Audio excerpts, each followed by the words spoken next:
Hello friends, this is Jyoti Verma. Today I am going to start with creating an inclusive school, जिसके कुछ topics हम पहले पढ़ चुके हैं और आज हम पढ़ेंगे range of learning disabilities.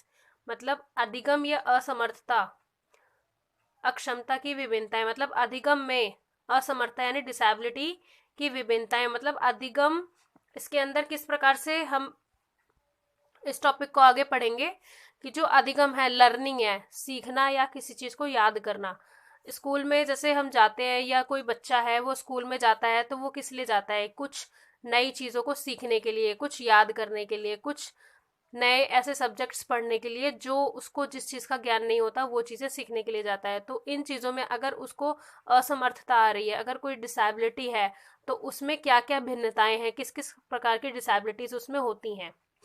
So next हम देखेंगे अधिगम संबंधी असमर्थताओं से संबंधित बालकों को सुनने, बोलने, पढ़ने, लिखने व गणितीय अंकों की गणना संबंधी कठिनाई पेश आती हैं। मतलब ये सारी कठिनाई होती है। क्या क्या कठिनाइयां होती हैं उनको? सुनने में, बोलने में, पढ़ने में, लिखने में और गणितीय अंकों यानी जो मैथमेटिक्स होता है उसकी गणना करने में कठिनाई आती है। यह बालक अपने साथी बालकों की तरह शीघ्रता नहीं सीख पाते। मतलब कोई भी काम नहीं सीख सकते। शीघ्रता मतलब जल्दी नहीं सीख पाते।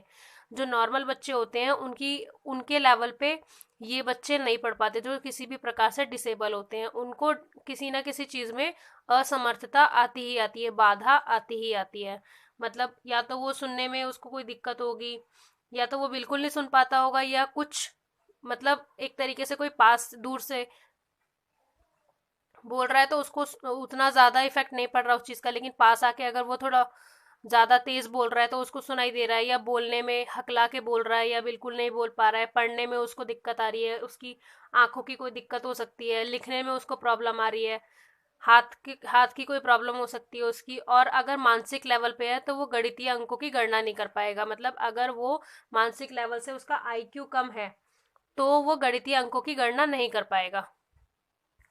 इसमें सबसे पहले हम देखेंगे पठन संबंधी असमर्थता या समस्या यानी रीडिंग प्रॉब्लम और डिसेबिलिटी। रीडिंग करने में बच्चों को क्या क्या प्रॉब्लम्स आती हैं और किस तरीके की डिसेबिलिटी आती है। पठन संबंधी असमर्थता द्वारा पीड़ित बालक पढ़ नहीं सकते। मतलब पढ़ने से संबंधित, पठन संबंधी जो ऐसे पीड़ित होते हैं वो बालक पढ़ नहीं सकते। ये असमर्थता दो प्रकार की है, या तो सूक्ष्म या तो गंभीर। या तो छोटे लेवल पे ऐसी समस्या होती है, या होती है तो गंभीर लेवल पे होती है। जैसे कोई नेत्रहीन बच्चा है तो वो पठन संबंधी उसको इस तरीके की डिसेबिलिटी होगी कि वो पढ़ नहीं सकता, या तो नेत्रहीन है या तो उसे कम दिखता है।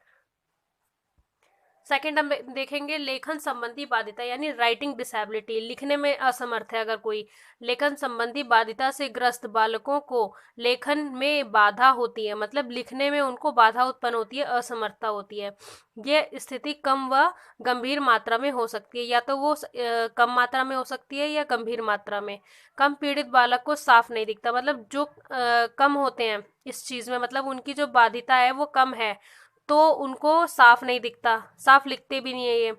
और यदि समस्या को प्रारंभ में ही जांच लिया जाए, मतलब इसको जान लिया जाए पहले ही, तो इनकी समस्या का निदान हो सकता है। अगर पहले से ही पता चल जाए कि इसको लेखन में कोई बाधा आ रही है तो उसका निदान पहले ही कर सकते हैं। इसी में आगे थर्ड हम देखेंगे गणित बाधिता यानी अर्थमेटिक डिसेबिलिटी। इसके अंदर हम देखेंगे इस प्रकार से ग्रस्त बालक संख्या के संबंधों को प्रकट नहीं कर सकते। मतलब संख्या के जो संबंध होते हैं, जो मैथ्स होती है, एक होता है कि कोई चीज हम फॉर्मूला से सॉल्व कर रहे हैं, किसी की कोई टेक्निक है, किसी की कोई टेक्निक है सॉल्व करने की, रूल्स होते हैं उसके अलग अलग। तो हो सकता है वो बच्चा इस समस्या से ग्रस्त हो कि वो इन संबंधों को या इन जो मैथमेटिक्स है इसको समझ नहीं पा रहा है। साधारण गणित को हल करना भी उनके लिए समस्या उत्पन्न होती है। मतलब समस्या होती है सामान्य मैथ्स को भी उन्हें सॉल्व करने में। जैसे माइनस प्लस के सवाल दे दिया हमने उनको, या डिवाइड का दे दिया, तो वो समझ नहीं पाते कि किस तरीके से इन्हें सॉल्व करना है। उनको बहुत ज्यादा समझाने की जरूरत पड़ती है।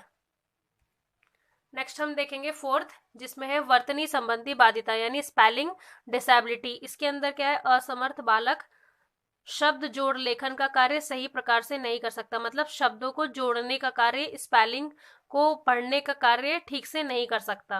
सही प्रकार से नहीं कर सकता। यह शब्दों को लिखने के लिए अक्षरों का सही चुनाव नहीं कर पाते। मतलब इसके अंदर क्या है, ये डिसेबिलिटी उन बच्चों को होती है जो बच्चे ठीक से, मतलब ये डिसेबिलिटी किसको कहते हैं, जो बच्चे, अगर हम कोई डिक्टेशन ही मान लो बोल रहे हैं और वो बच्चे वर्ड्स का, एक अल्फाबेट्स का चुनाव नहीं कर पा रहे कि अगर मैम ये बोल रही हैं तो वो कौन सा अल्फाबेट इसके अंदर यूज करेंगे, तो वो चीजें क्या होती हैं, वर्तनी संबंधी बाधिता यानी स्पेलिंग डिसेबिलिटी।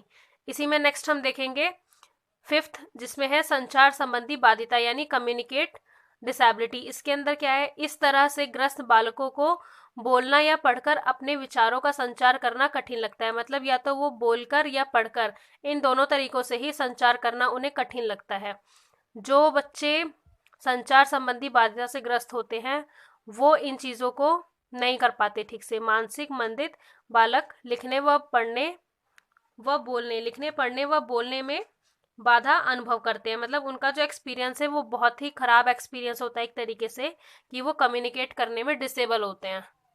नेक्स्ट हम देखेंगे सिक्स्थ इसमें, जिसमें है ध्यान अभाव सक्रियता विकार यानी अटेंशन डिफिक्ट हाइपर एक्टिविटी। इसके अंदर क्या है, इस समस्या से ग्रस्त बालकों में ध्यान की कमी तथा अंतःक्रिया संबंधी विकार होता है। ये विशेष प्रकार की व्यवहारिक समस्या है।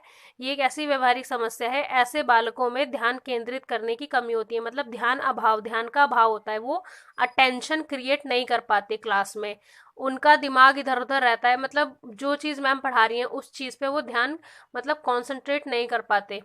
ध्यान अभाव सक्रियता विकार होता है ये। नेक्स्ट है सेवंथ, जिसमें है पठन संबंधी बाधिता यानी डायस्लेक्सिया। इसमें क्या है, इस समस्या से ग्रस्त बालकों में दिमाग के सुचारू रूप से कार्य न करने के कारण अधिगम संबंधी कमी पाई जाती है। मतलब इनका जो माइंड है वो माइंड स्ट्रक्चर ठीक नहीं है। वो माइंड स्ट्रक्चर एक तरीके से ऐसा होता है कि वो उसको अधिगम में काम, मतलब अधिगम करने के लिए उसको यूज करते हैं लेकिन कर नहीं पाते, करना चाहते हैं बट वो कर नहीं पाते। उनका जो मेंटली लेवल से वो वीक होते हैं काफी, उनका आईक्यू काफी वीक होता है दिमाग के लेवल पे।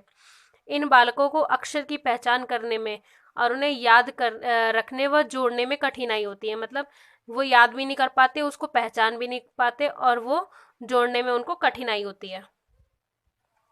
नेक्स्ट इसमें हम देखेंगे एट्थ, जिसमें है स्मृति संबंधी समस्या यानी मेमोरी प्रॉब्लम, याद करने में प्रॉब्लम। यह बालक निष्क्रिय होते हैं। इस प्रकार के बालक अच्छे नियोजक व संगठनकर्ता नहीं होते। मतलब अच्छे नियोजक नहीं होते और अच्छे संगठनकर्ता भी नहीं होते। उन्हें संगीतात्मक रूपों से व शब्दों को अंकों को लगाकर बोलने से बाधा होती है।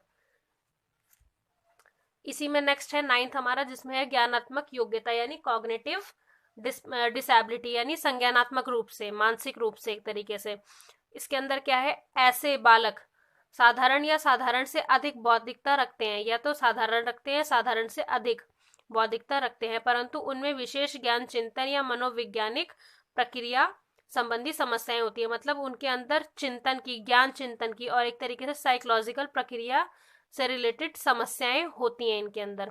नेक्स्ट है टेंथ, जिसके अंदर है निम्न स्तरीय साधारण गत्यात्मक समायोजन यानी पुअर जनरल मोटर को ऑर्डिनेशन, मतलब कोऑर्डिनेशन एक तरीके से। ऐसे बालकों में संतुलन व समायोजन की कमी होती है, संतुलन की और समायोजन की इनके अंदर कमी होती है।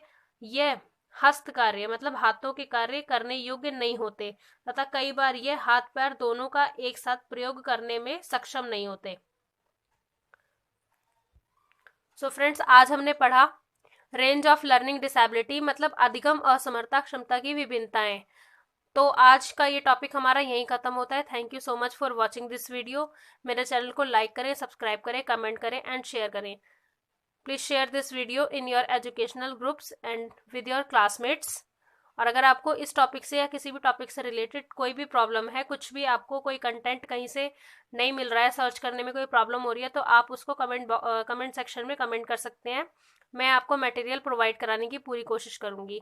और नेक्स्ट वीडियो में मैं आपको creating an school inclusive school का ही नेक्स्ट टॉपिक पढ़ाऊंगी। Thank you so much for watching this video.